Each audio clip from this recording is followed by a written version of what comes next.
it blows my mind. The fact that I might write something that would be a part of someone's prayer to God.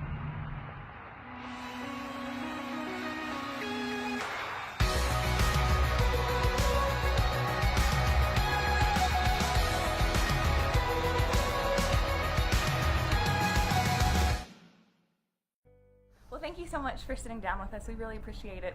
We'll jump right in and start with kind of an easy question. What's on your playlist right now? What are you listening to?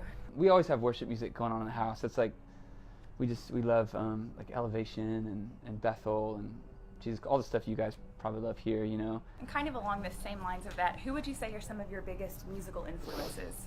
Well, I think that's gotten pretty broad nowadays, but on like a band music level, I mean, I grew up loving all the like British rock stuff, Radiohead and Coldplay, Keane. As far as me choosing to go down the path of being a worship leader, but also maybe having my own voice in that, the first band that I heard back in the late 90s that was kind of not, it wasn't a praise band, you know, it was like a band that was doing their thing, but like when you get into the lyrics, it's like, whoa, this is like so worshipful. It was a band called Delirious.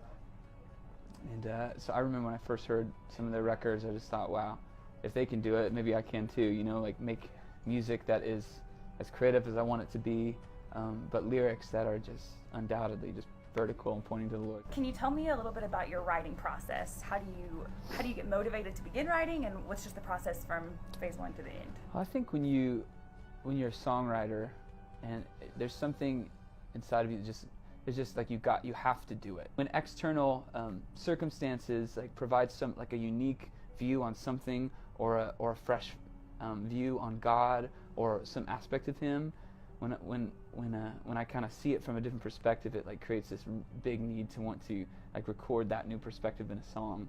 And so that can happen at any time. You know, sometimes there's 6 months where I don't write anything, and sometimes there's 1 month where I write 12 songs, and it kind of goes like that. It's an up and down thing. One thing I've learned recently is how much better a song gets when you're less precious with it, when you're less like, this is mine and I want to say what I want to say, but more open-handed, and like trying to be obedient to those moments. And this could go not just with songs, but with anything we're creating or working on. When you're out performing and you're out leading worship, how do you stay authentic in your own personal worship? I would say that question should extend to like when you're out saying you're a Christian, being a Christian for all of us. Like when we're saying like we follow Jesus, like how do we stay an authentic Jesus follower? Like living a day-to-day life that I'm kind of laying my ambitions down and my ego aside to say, God, what's your will for today, and what's your plan for my day, and how do I follow that? I think with that, making like training your spirit and your heart to have that perspective is the way to stay authentic, you know. With all of the news recently that's been circulating, specifically around Hollywood, with the Me Too campaign and the Time's Up movement, what do you think the response is for not just a Christian, but specifically like a Christian artist in the music industry?